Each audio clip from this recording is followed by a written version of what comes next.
네, 안녕하세요. 안녕하세요. 반갑습니다. 네, 김재석 작가입니다. 예. 네, 전시 준비로 바쁘신데 이렇게 예. 인터뷰 응해주셔서 너무 감사드립니다. 아이, 고맙습니다. 초대해 주셔서. 예. 네, 제 작가님 작품 보면은 사실 좀 이렇게 뭔가 좀 약간 두려운 느낌도 들고 예. 이렇게 감정적으로 많이 터칭하는 느낌이 들고 이게 불편한 느낌이 많이 들거든요. 예. 뭔가 표현하고 싶은 게 많으신 것 같은데 어떠세요? 그것도 그렇고 이제 우리가 흔히 네. 미술 그러면은 뭐 아름다움을 갖다 추구하는 그 분야라 그러잖아요. 네. 근데 이제 미술이라는 말이 저는 한국에 잘못 들어온 게 아닌가라는 생각이 들어요. 아트라는 말 갖다가 미술이라 번역했는데 네. 저는 이해가 안 갔던 거예요. 아, 데미안 허스트가 네. 상어배를 딱 갈라놓고서 포르만데 속에 딱 집어넣고서 딱 전시했을 때 그게 아름다운가?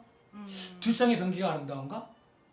혹 어떤 사람들은 그래요. 굉장히 우리나라 유명한 미대 나온 분이 농담이었겠지만 아, 형 여기 듀샹의 병기를 보니까 요새는 아름다워 보이기도 해 라고 했다 그래요. 이게 뭔가. 그래서 이제 저는 어원을 캐봤습니다.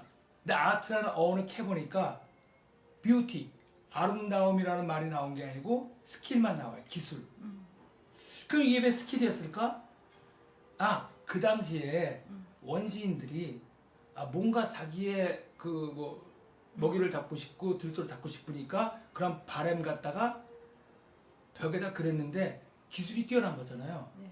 그래서 아트는 기술인데 그게 쭉 전에 그렇게 오다 주술적인 게 전에 오다가 르네상스 이후에 본격적인 이제 아름다움을 추구하게 된 거죠.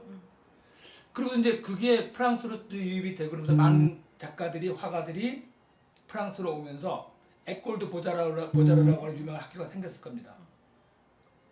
근데 에꼴드 보자르에 에꼴이라는 말이 스쿨이 되는 거고 보라는 말은 제가 알아본 바에 의하면 뷰티, 아름다움의 단수형이고 보자르는 뷰티의 복수형이라 이겁니다.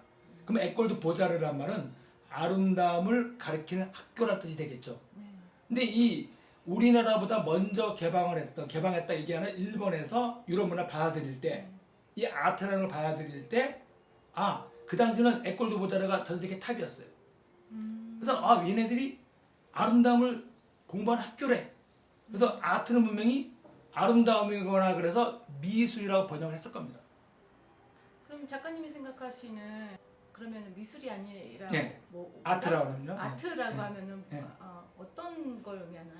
백남준 선생님이 전에 한번 인터뷰 얘기했던 장면이 기억이 나거든요.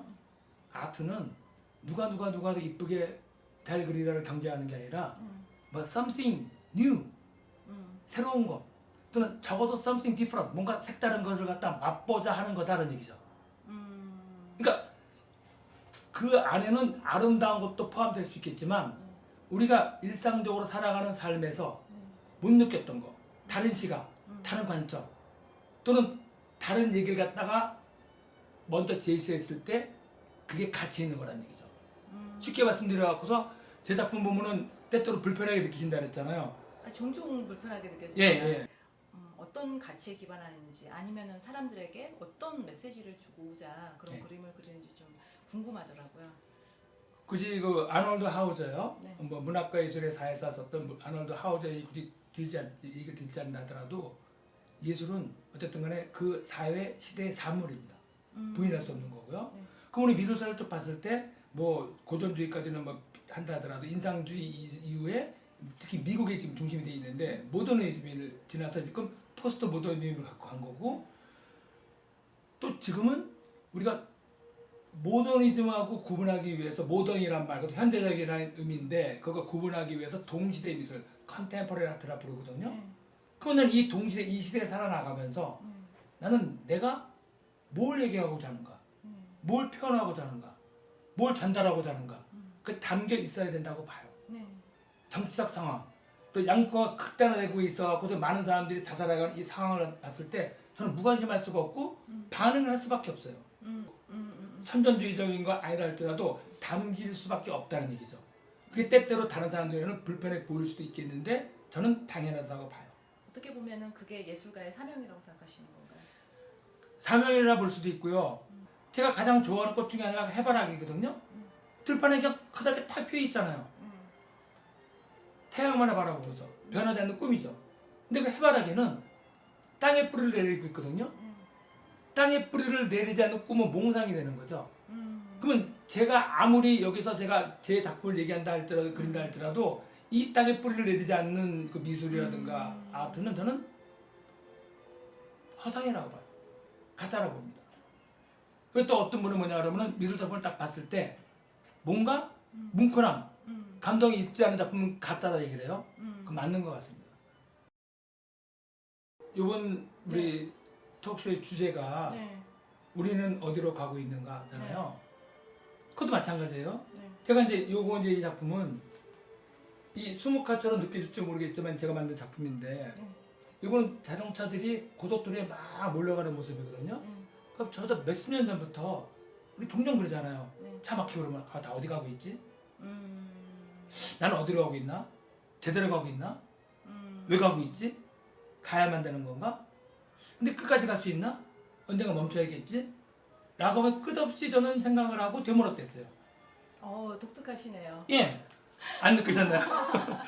어디로 가고 있지? 당연히 라고 하다가 가죠. 네. 그림을 그리면서도 저는 이제 내가 과연 예. 내 그림이 과연 어디로 가고 있지? 나의 생각이? 나의 표현이? 네. 나의 몸짓이? 네. 어디로 가고 있는가? 끊임없이 되물어 봐야 된다는 생각을 해요. 예. 그래야지 고인물이 되지 않고 자기 복제하지 않겠죠? 근데 이렇게 그리다가 어느 날 봤을 때 이제 특히 이제 몇 년 전부터 봤을 때 한국 사회가 지금 이제 양극화되고 있고 네. 이제는 물론 이제 부의 편중화가 어쩔 수 없는 세계적인 추세라 그러지만 네. 이제는 노골화되고 있잖아요. 네. 그러면 과연 이게 맞는 우리가 꿈꾸던 세상인가? 그러니까 만든 건가? 우리 늘 꿈을 꿨는데 왜 이런 식으로 가고 그쵸? 있죠? 차도 보면은 내가 필요해서 타는 게 아니라 남보다 좋은 차, 큰 차. 글쎄요. 밤이 되면은 네. 다 깜깜해지죠. 네. 고속도로에 누구 차인지, 얼마나 비싼 건지, 저기 좌파가 타고 있는지 우파가 타고 있는지, 태극기 부대인지, 저기 파란 차에 타고 있는지, 얼마나 돈이 많은지 안 보이죠. 네. 그리고 불빛이 다 나가고 브레이크 등만 남습니다. 그래서 어딘가 우리가 내가 어디를 가고 있지라고 하는데 그 전제 조건에는 어딘가 가서 멈춰야 된다는 얘기죠. 네. 종착지, 영어로 데스티네이션이거든요. 그 운명이에요. 우리 인생도 마찬가지. 언젠가 멈춰야 되겠죠. 데스티니. 그래서 데스티네이션하고 데스티니 어원이 똑같습니다. 강제로 언젠가 멈출 수밖에 없는 거.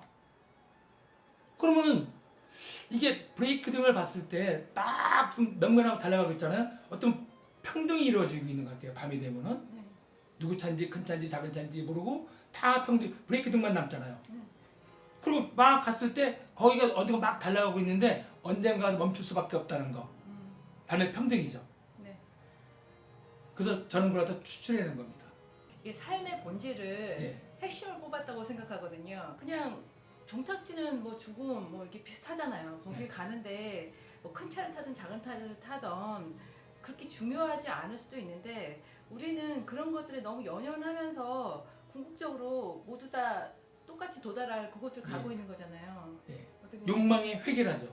그러니까 이제는 완전히 그 더군다나 이제는 순번 정해져 있잖아요. 네. 이런 사회 속에서는 욕망의 획일화가 일어날 수밖에 없는 거죠.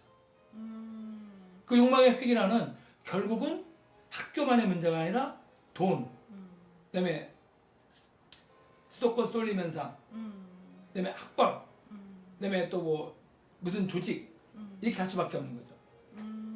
사회에서 네. 뭐 이렇게 개개인의 욕망을 일깨울 수는 없잖아요. 예, 예, 예. 본인의 자신만의 욕망을 알고 네. 본인의 길을 찾아가는 건 어떻게 보면은 개인의 책임도 있을 것 같아요. 그 책임을 지지 않고 그러니까 세상이 흘러가는 대로 같이 그냥 편승해서 가는 경우가 너무 많아서 예. 저는 이런 문제가 발생하지 않나라는 생각이 좀 들었고 또 그런 측면에서 작가님의 작품이 사람들에게 나 정말 이렇게 살아도 돼? 하는 어떤 알아차림을 준다는 측면에서 굉장히 의미 있게 봤거든요. 예. 전 세계 사람 누가 본다 할지라도 적어도 이 동시대 사람들이 봤을 때 울림을 줄 수 있는 뭔가 불편하지만 뭔가 생각할 수 있는 계기가 되고 또 찌릿함을 줄 수 있는 거면 더 좋겠죠. 정말 이 그림을 봤을 때 이건 내 얘기야. 세상의 구조 안에서 억압을 받거나 아니면 영향을 받거나 네. 그런 나의 모습을 그림에서 볼 수 있을 때 이게 감동을 줄 것 같아요. 그래서 이제 이렇게 하다가 이제 저도 이제 일반적인 자동차 모습을 그렸죠. 네.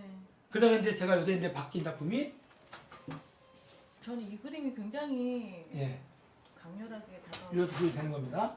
아까도 얘기했는데 밤이 되면은 네. 모든 것들이 다 사라지죠. 브레이크 그렇구나. 등만 남는 거죠. 아, 그래서 그 출발점에서 동착지까지, 네.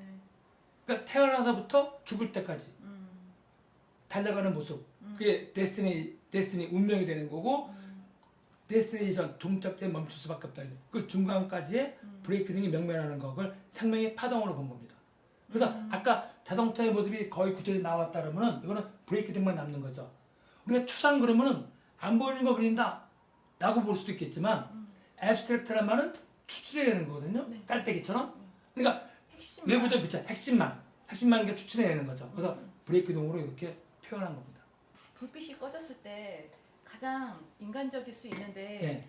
우리가 그 불빛에 반응을 하는 거네요. 예. 보여지는 거에. 예. 그래서 제가 작년에 전시했을 때 이거 말고 또 보면은 그 브레이크 등 시리즈가 있거든요. 네. 막 황금빛이 막 달려가요. 전조등이. 네. 그걸 앞면 전조등을 막 그런 겁니다. 그래서 딱 금가를 붙였거든요. 어떤 분들은 이제 막 금박 붙이는 게 금박이 유행이잖아요. 막. 그쵸. 예. 금 있으면은 뭐 돈 번다고. 예. 근데 저는 진짜 금이 아니라 가짜 금을 뿌린 겁니다. 거기다. 예. 왜 가짜 금을 뿌렸냐 여러분은 막 금빛처럼 막 반짝반짝반짝가 오는데 전조등이요. 과연 네가 스타야? 네가 진짜? 항성이야? 진짜야? 네, 네가 진짜야? 네가 스스로 빛을 발하는 거야? 뭐 약간 키치. 그렇죠. 너 플라넷, 너 행성 아니야? 네. 반사체 아니야? 근데 그 외부의 동력이 떨어지면 네 불이 과연 온전할까? 라는 것까지 담고 있는 거죠. 네가 진짜 외부에 그런 빛이 없었을 때 네가 진짜 빛나는 존재 예. 맞아. 예, 네가 스타야? 아. 스타라고 하는 거는 자기 스스로 빛을 해야 되는 거거든요. 에너지가 넘쳐서 발광해야 되는 건데 뭐 영화계 스타뿐만 아니라 문단 또는 뭐 화가 또는 정치계 또는 법조인들 봤을 때 스타들 많잖아요. 근데 그들이 껍질이 벗겼을 때 그 빛이 외부적인 힘이 빛이 동력을 상실했을 때는 추악한 모습으로 보이는 거죠. 걔는 스타가 아니었던 겁니다. 근데 우리는 어릴 때부터 공부만 잘하면 무조건 잘한다는 거죠. 반성할 기회를 안 준 거고 반성할 기회를 안 주다 보니까 자기 동력을 상실한 겁니다. 그래서 어느 정도 위치에 딱 갔다 그러면은 아 내가 떴어. 음악으로 떴어. 또는 그림으로 떴어. 또는 내가 검사가 됐어. 라고 하는 순간에 그 다음부터는 동력 상실이죠. 외부적인 자극도 없는 거고 자기 동력도 없으니까 우리는 스타인들 때 어느 날 보면은 몰락하는 모습을 보게 되는 거죠. 그래서 그것까지 담는 겁니다. 그래서 이제 여기 보면은 이제 브레이크 등도 있는 거고 네. 파란 빛은 그 해가 뉘엿뉘엿 뜰 때가 하늘빛 있잖아요. 그 묻어 있는 겁니다. 뭐 신호등이 파란색일 수도 있고 묻어 있는 모습을 이제 그림 형상화시킨 겁니다. 그래서 저는 이제 계속 그림을 그리면서도 이게 과연 내가 좋은 작품을 하고 있는 것인가? 끊임없이 되어오를 수밖에 없는 거고 제가 만약에 유명해졌다 할지라도 그걸 잃지 않으려고 노력을 해요. 예. 한 곳에 머물고 또 남의 것 베끼는 건 당연히 그 반칙인데 그것뿐만 아니라 자기 복제라는 거는 그것도 또한 반칙이다. 예. 자기 동력을 상실하는 거다. 저는 정말 이렇게 말씀하셨듯이 작가님 작품이 굉장히 좋은 이유 중 하나는 뭐 여러 가지 있지만 뭔가 어디에 정체되어 있다는 느낌이 안 들어요. 네. 작품 전시 때마다 작품 분위기가 너무 다르고 주제도 다르고 표현하는 방식도 다르고 또 메시지도 다 다르고 그래서 이렇게 계속 뭔가 계속 새롭게 진화하는 그런 작품들을 보는 느낌 그리고 계속 진화하는 작가님을 보는 느낌 때문에 그러니까 저도 모티베이션이 많이 되는 것 같아요. 나도 진화해.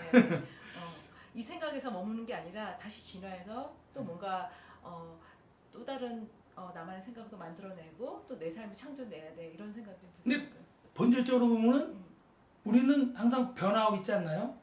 내 몸에서 세포가 무수히 많은 세포가 하루에 죽어지고 생성이 되는 거고 네. 다만 그 쉐이프만 예. 형상만 유지되고 있지만 변해가는 거죠. 그리고 내 생각도 과연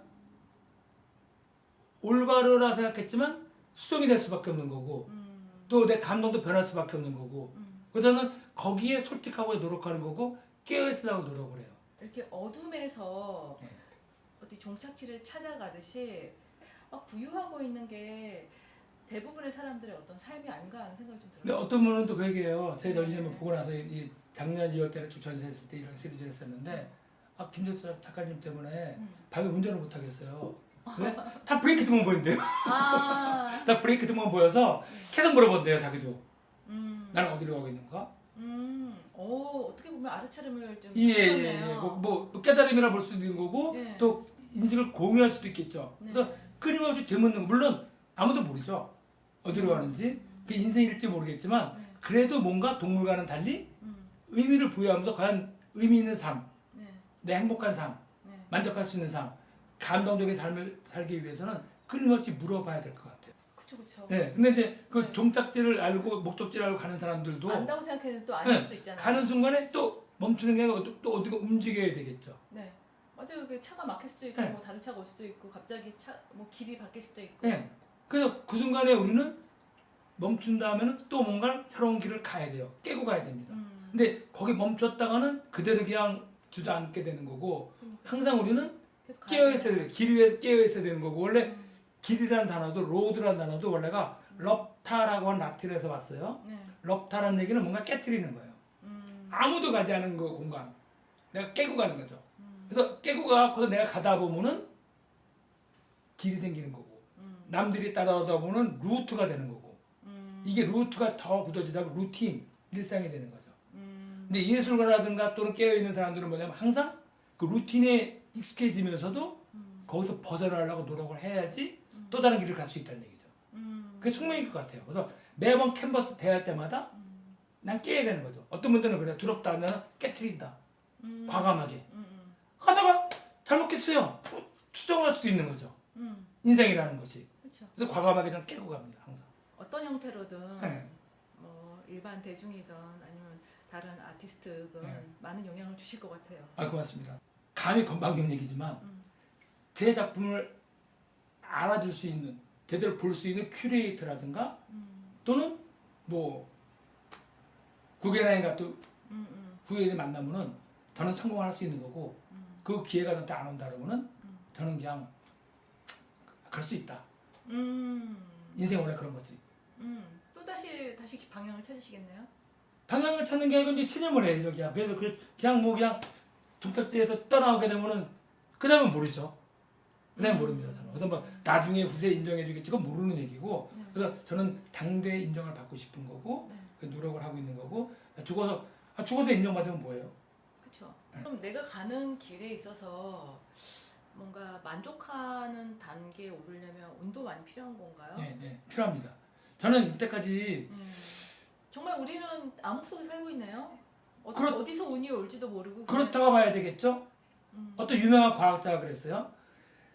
우리를 중심으로 저 멀리 우주로 나가면 나갈수록 인간이 아는 게 너무나 없다.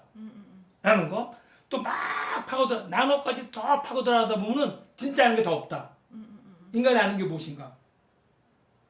그 과정 속에서 우리가 철학을 논하고 인생을 논하고 하는 것 같아요. 그래서 그걸 움직일 수 있는 거대 힘이 될지, 그 운이 될지, 그 양자역학에서 확률이라 얘기하는데 확률적으로 나한테 운이 올지는 저는 기다리고 있습니다. 열심히 하면서. 이미 저는 이제 그 미술이 아트가 뭔지에 대한 본질적인 질문을 던지면서 꼭 그려야 돼? 레디메이드, 뭐 뒷장이 병리놓은 것식으로 꼭 그림을 내가 붓으로 그려야 돼? 또 하나 이제 이브 크라인처럼 막 여자들 몸에 말라고 굴르라라고서 작품 만들어냈잖아요. 그 정도는 두 가지 만들어놨어요. 이미 저는. 근데 왜 발표 안 하느냐? 아직 유명하지 않기 때문에. 제가 만약에 모마라든가 또는 뭐 적어도 뭐 현대갤러리 같은 데 초등학교 리움 같은 데 갔다? 그러면 그때 공개할 겁니다. 이미 저는 두 가지를 만들어놨어요. 다만 나한테 아직 그 기회가 오지 않고 있는데 이미 준비가 되셨네요. 네, 준비됐습니다. 운만 오면 네, 되겠네요. 알려야죠. 근데 이거는 미술사로 뒤집어 놓을 수 있는 거가 되는 거거든요. 네. 그래서 가능하지 않을까. 이미 된 게 아닐까. 근데 왜 이런 작업하고 있느냐? 거기까지 유명해지려고 좀 쌓고 있는 거지. 저는 이게 다가 아니라고 저는 자부하거든요. 그래서 이게 AI도 감히 못하는 거고 어느 누구 생각하지 못했던 거. 그러니까 백남들이 얘기했던 something new. 적어도 something different한 거. 완전히 different한 걸 만들어내서 저는 한번 세상을 뒤집어 놓을 겁니다. 기대하겠습니다. 아, 감사합니다. 정말 그런 날이 올 것 같은 느낌이 듭니다. 네, 그래야죠. 계속 지켜보면서 응원하겠습니다. 아이고, 맞습니다. 예. 여기 리코딩도 다 돼 있으니까 예. 아마 이 나중에 이 영상을 어떻게 보게 되신 분들 재밌겠죠? 있으면 이런 얘기를 하셨었구나 이런 네. 증거가 또 될 수도 있겠네요. 네. 그런 날이 오길 너무 기대하겠습니다. 아이고, 고맙습니다. 시간 내주셔서 감사합니다. 아이고, 고맙습니다.